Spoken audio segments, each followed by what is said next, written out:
माँ का सवाल, बच्चों को भूलने की दवाई है क्या? मेरी दवा की दुकान थी और उस दिन दुकान पर काफी भीड़ थी। मैं ग्राहकों को दवाई दे रहा था। दुकान से थोड़ी दूर पेड़ के नीचे वो बुजुर्ग औरत खड़ी थी। मेरी निगाह 2-3 बार उस महिला पर पड़ी तो देखा उसकी निगाह मेरी दुकान की तरफ ही थी। मैं ग्राहकों को दवाई देता रहा, लेकिन मेरे मन में उस बुजुर्ग महिला के प्रति जिज्ञासा भी थी कि वो वहाँ खड़ी खड़ी क्या देख रही है। जब ग्राहक कुछ कम हुए तो मैंने दुकान का काउंटर दुकान में काम करने वाले लड़के के हवाले किया और उस महिला के पास गया। मैंने पूछा, क्या हुआ माताजी, कुछ चाहिए आपको? मैं काफी देर से आपको यहाँ खड़े देख रहा हूँ। गर्मी भी काफी है, इसलिए सोचा चलो मैं ही आपसे पूछ लेता हूँ, आपको क्या चाहिए? बुजुर्ग महिला इस सवाल पर कुछ सकपका सी गई। फिर हिम्मत जुटाकर उसने पूछा, बेटा काफी दिन हो गए, मेरे 2 बेटे हैं, दोनों दूसरे शहर में रहते हैं। हर बार गर्मी की छुट्टियों में बच्चों के साथ मिलने आ जाते हैं।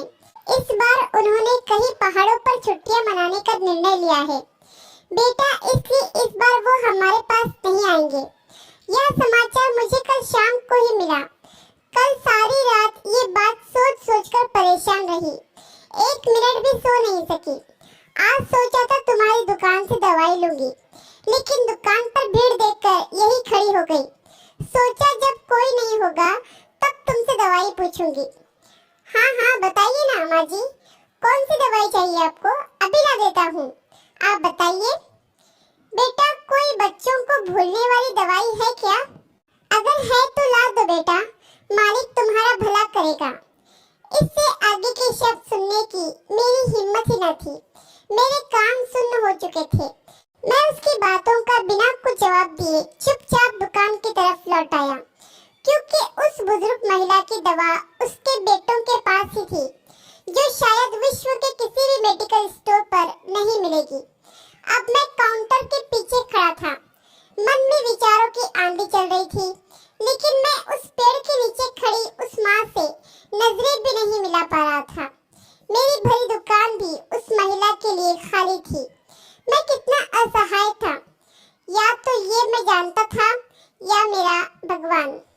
अब जब भी अपने शहर में सुनता हूँ कि इस बार गर्मी की छुट्टियों में हम गांव न जाकर कहीं और घूमने जा रहे हैं, तो वो पेड़ के नीचे उन माताजी की वेदना अंदर तक झंझोड़ देती है।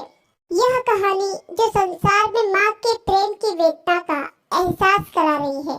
आशा करती हूँ कि कहानी आपको पसंद आई होगी।